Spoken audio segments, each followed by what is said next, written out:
Andrew Mountbatten-Windsor has been released on the night of the 19th February after being arrested for misconduct in public office earlier that day. This is months after Mountbatten-Windsor was made to leave his long-time residence of the Royal Lodge in Windsor. Mountbatten-Windsor is still under investigation by the police as they search the Royal Lodge and his current residence at the Sandringham estate. The former prince was pictured at the back of a vehicle leaving Aylsham Police Station in Norfolk after being in custody for around 11 hours.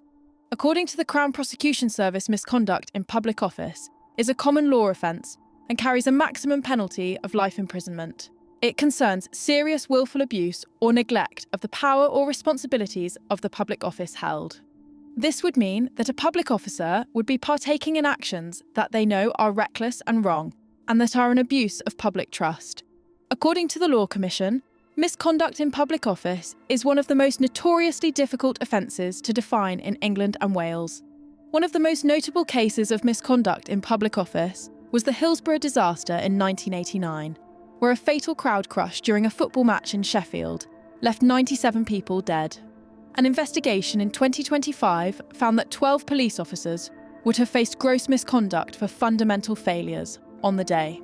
However, at the time, no one was held accountable. The investigation follows a complaint linked to allegations that Mountbatten-Windsor shared confidential material with convicted sex offender Jeffrey Epstein, and claims connected to his former role as the UK's trade envoy.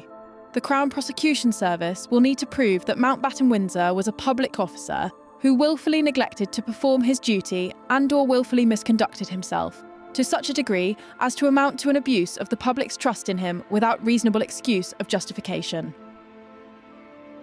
It may be difficult to prove that Mountbatten-Windsor deliberately did something while knowing that it was wrong. Mountbatten-Windsor has consistently denied all wrongdoing in relation to the Epstein files. When interviewed about the arrest, the leader of the UK Liberal Democrats, Sir Ed Davey, said, "I think we've got to be very careful about commenting during a police investigation, and I think we're all thinking about the survivors of Epstein, the victims of Epstein, at this moment, having to sort of relive their traumas. So I think once the police investigation is finished, Parliament needs to make sure it's holding Andrew to account too." King Charles stated yesterday, the law must take its course, and promised his wholehearted support and cooperation during his brother's investigations. This case is still ongoing.